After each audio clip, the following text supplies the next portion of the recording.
Left center console, Batman.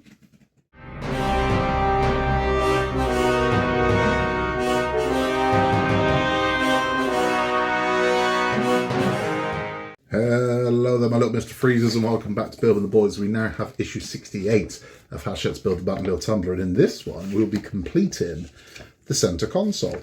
Now we will need some of the wires, well at least one of the wires, two of the wires, that we have made in earlier issues. 33, so it's 33B and 33C. Those are the wires we're going to need. Those are going inside the center console. So retrieve those from your massive box of Tumbler bits, because that's all we've got, because we'll be installing these. We've got a little monitor to put on, and this will look nice. Once it's done, this will look lovely. We're not putting it into the cockpit though. They said don't put it in the cockpit. I'm going to put it in the cockpit because, you know, I'm a crazy wild rebel that can't be tamed. It is hotter than hell in here, so you will have to bear with me. My glasses are steaming up. My head is leaking. My eyelids are sweating because we've got a heat wave here at the moment, but I want to get this done. It's so hot and my build room is ridiculous. But we're going to crack on with this. At the end of this, when we have our bat chat, we will be talking about Jonah Hex, the weirdest choice DC ever made for a movie that is now going to be released in cinemas, and we're going to talk all about it at the end, about what impact it had, if it had any impact, on the box office. If you haven't yet, please remember to like and subscribe. Helps channel massively. But without further ado, let's get this one open. Let's get this one built. Okay, so let's have a look what we get inside number 68.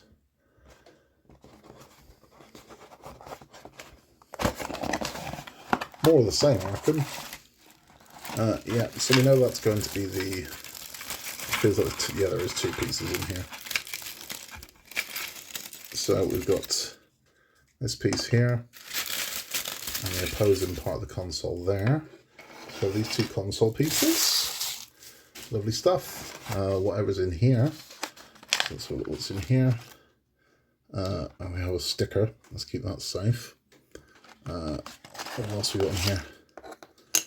Okay, that's the top of the console. Have that there and that there. No, there's more stickers. Okay.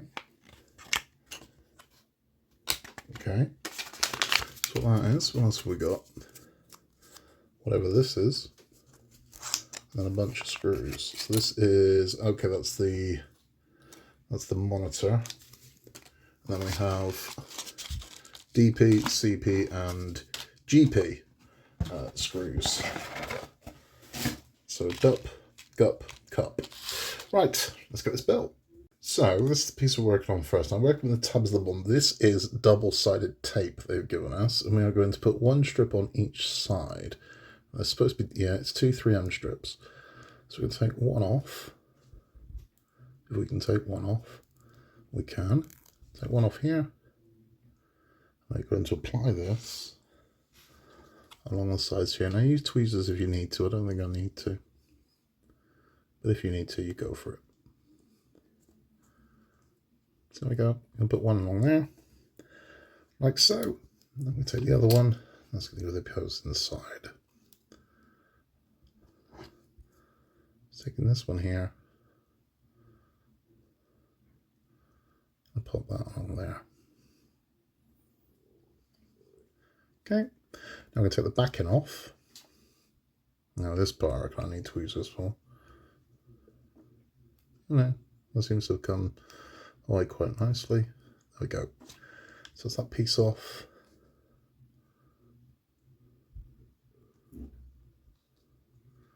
So that's stuck down nicely, so that backing comes off.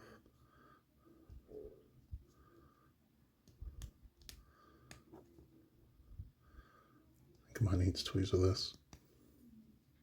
Yeah, I think so. Let's grab some tweezers. That's how we're now looking. Got that backing off. Now taking our screen here, with facing this way up, we are going to pop this in here. That tape is going to hold it into position. Snug anyway, but the tape will just make sure it doesn't go anywhere. So that's that one in. Nice and simple. That's our first piece built. What are we doing now? Okay, so we are moving over to the piece that we've already built. So the piece that we built in the last one, I'm going to bring that over, and this is going to attach to it. So I'm going to bring this over here. And apparently, this is going to fit in there. Right, I see. Okay. So the 2 pins on the end of this one are going to insert into the holes on the end of these arms. Like so. Yep. So that's how that is. One pushed in properly. Push them right down. There we go. That's how that's now looking. So that goes there like that. Okay, happy with that. And then we're going to take this section here. This way round. It's going to fit in there like so. Let's give this so you can see exactly where this is going.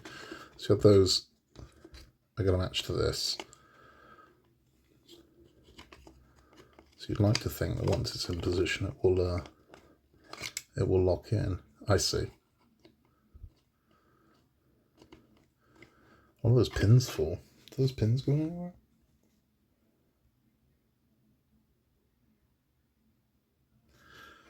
Yeah, they do. I'm putting this in completely the wrong bloody way around. It's that way around. That makes so much more sense. There we go. So that's that one in there. Okay, so that's how we're now looking. You can see like that.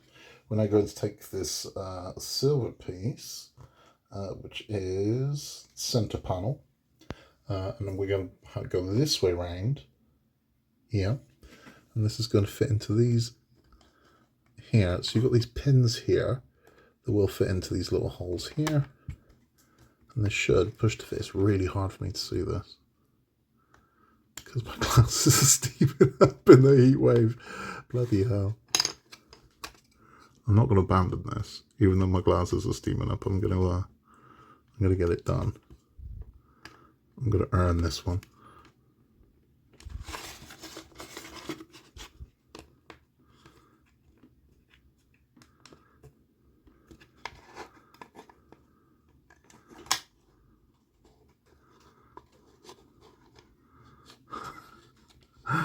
Yeah, my glasses steamed up so badly. That's really funny.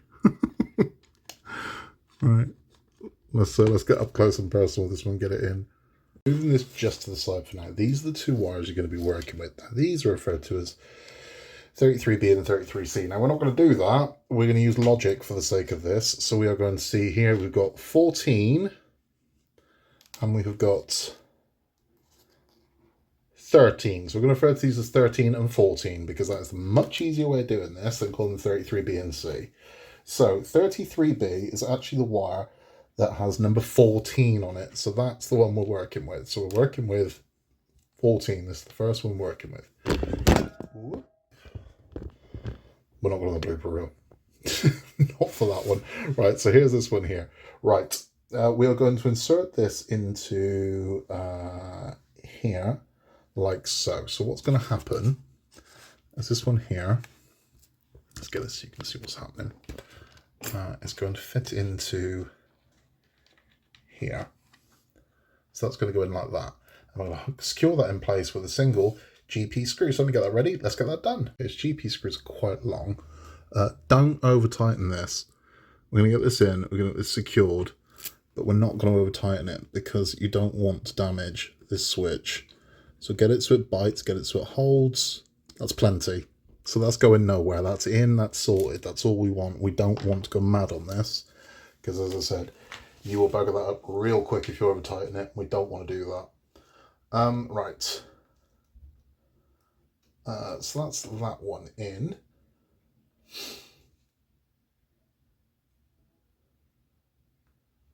The next one I'm going to do is 33B.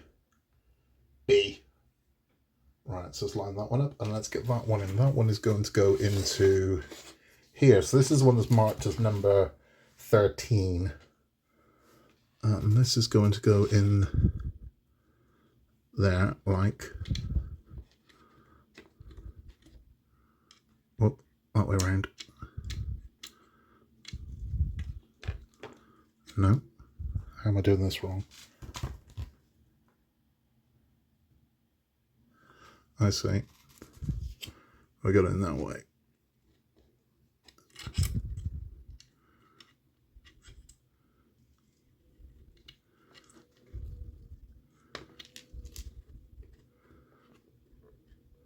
I'm not happy with that wire. Alright, let's see if we have to bend that. So they do bend the wires upwards, so that's how you want it looking, like that. So let's get these. Don't go mad on the bending though, just enough so they'll go in. So that one should now, there we go. Sitting there like so. Good. And we do the exact same thing. We're going to hold this in place with a GP screw so we get that loaded. Okay, so taking our GP screw.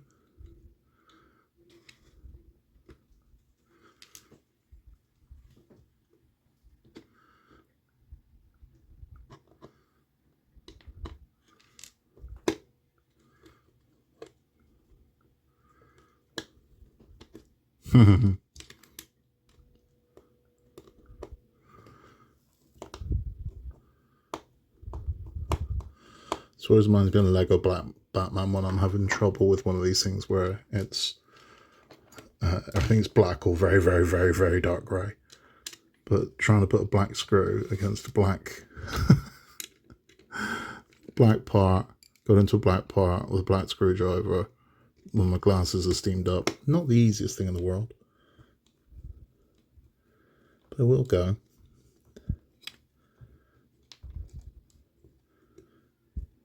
There we go. That's got him. Right. Now we're going to tidy these wires up. So what we're going to do is going to take this wire here, fold it down here, and it's going to eject out there. And do the exact same thing with this one here. This one's going to come and it's going to thread through. It's going to come out the exact same place. So that's how our wires are going to go. Now they're never going to stay. Maybe they will. Yeah, they will, a little bit. But that's not a problem. So when we put this together, which we're about to do, that will hold those in place. But both those wires need to protrude at the back there. So let's get the other part, and we're going to marry this together. So, fingers crossed. We don't want to pinch any of these wires either. So be conscious of that when you're doing this. Let's get that right in.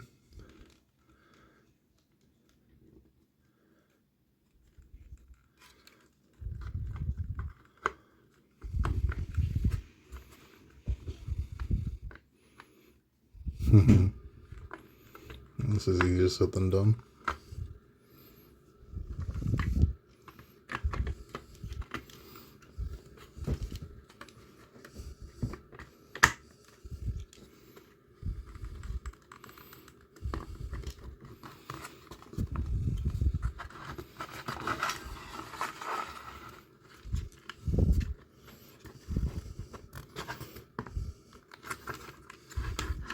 Doesn't quite want to go. There we go. Not happy with that. Oh, not even at all happy with that. Look at that. That's not good. Right, let's get that back open. Got it lined up properly. There we go. There we go. I'm going to sort these wires over here. So they're both coming through there.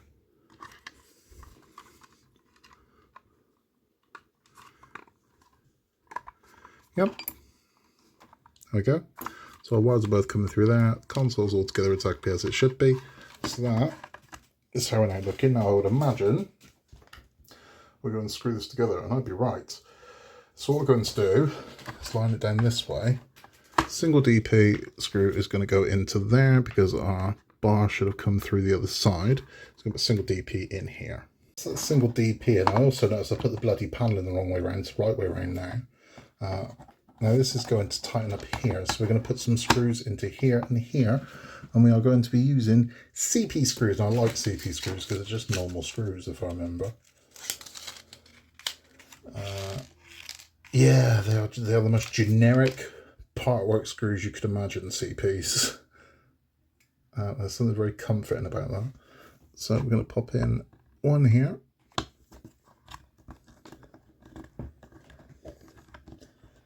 That one in. done. One more. This one's going to go in here.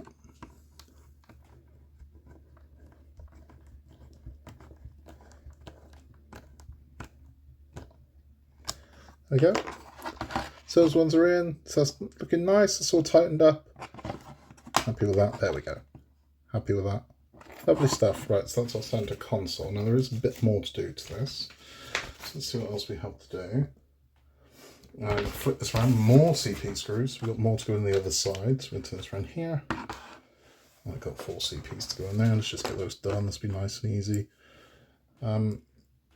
Yeah, there's something very comforting about CP screws. Don't know what it is, but they are the most generic part work screw I could think of. They're the epitome of a part work. Someone told me, what is a part work screw? CP screw. That is. Now again, because we're going plastic into plastic, there is no reason at all to use 3-in-1 oil on this. You don't need to do that.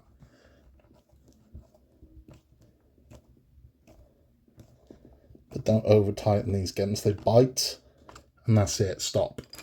Because if you keep tightening, what you do is you're just going to destroy the thread of the hole that you're going into. And it will never tighten again. So once you get that bite, stop.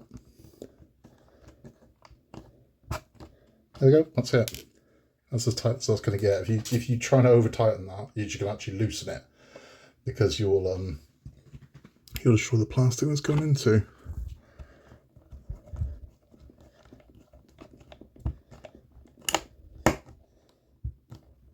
There we go. That's just all the CPs in. It's looking nice. Now I think there's some covers to go on. There are. So we have these 2 little silver covers that I've just managed to throw onto the floor for the carpet monster because they stuck to my arm because of how much I'm sweating. Let's find those and get those put in. So we found them both. There's that one in there. I'm going to flip this one over and you can see where these go. Just go into the cover these ugly holes. We're going to pop this one. Put these in the right way bloody round. Sure. Okay. Yes. Paranoia is a strange thing. Right, there we go. So that one goes in like that. And that's how that's now looking. So that is our centre console complete. For now, I would imagine there's a lot more going on with this. As I said, someone's going to hit those restrictor switches and stop it. I think that's where the roof's going to go. Let's bring the cockpit over and look what this looks like inside of it. That's how that's now looking in the console. Looking all right, you know? In the cockpit. That's where we are now. Again, it's just loosely put in. It's not screwed in or anything, but that's where that's going to go. So we're getting there. We're getting there. Lovely stuff. Let's have a chat. So that's that one done. Bloody butts everywhere. That's that one done. It's nice. I mean, it's a big chunk of the cockpit. So I mean, it's a big lump that we've got for the Tumbler. Now we are moving on to outer paneling. So we've got a window and our first piece of kind of frame to do in the next 2. So that's good. It's progress. I know. At 70, stage 70, we're way over halfway done, which the next 2. But we don't have a rolling chassis. We don't have back wheels. We don't have... I know.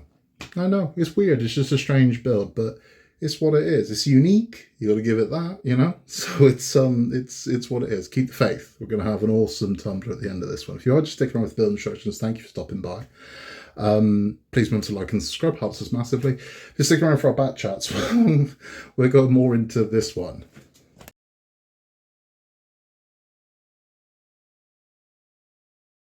It just took a bath at the box office. It just took an absolute bath. It was released to very little fanfare in a fairly crowded summer.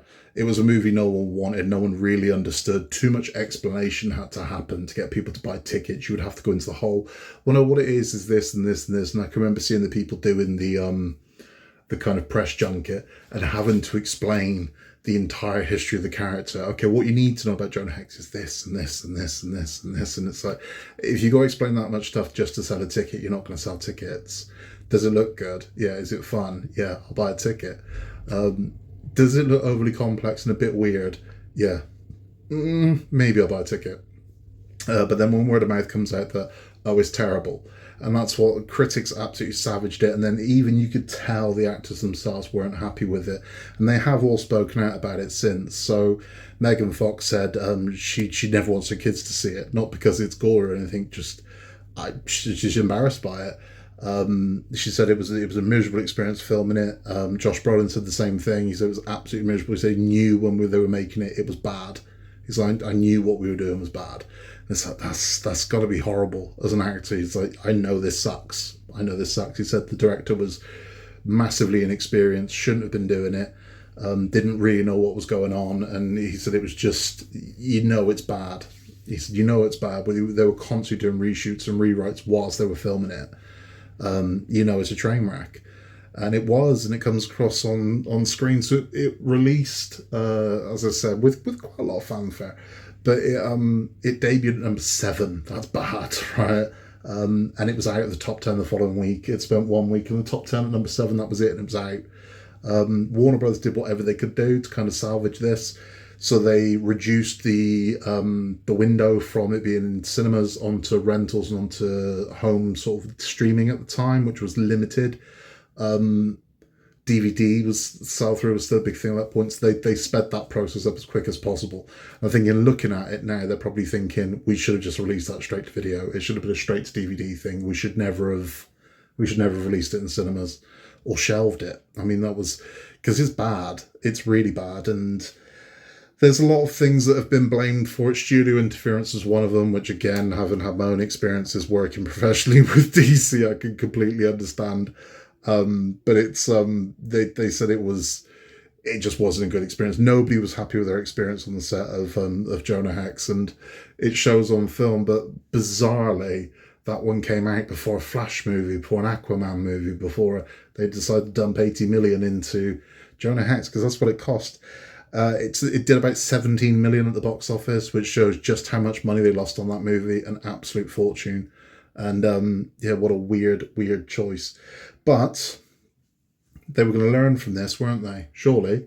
And they were going to hit absolute gold with the next one, because, right, we're going to take an established character and we're finally going to give him his big motion picture debut. We're going to use a big star to play him, and it's going to be one of the greatest superhero movies of all time. And that movie was Ryan Reynolds' Green Lantern, and we'll talk all about that in issue 69. Until then, take care. In a world where you can be anything at all, just be nice. Please remember to like and subscribe, and I will see you very, very soon for more from the boys. And remember, until then, Gotham needs us.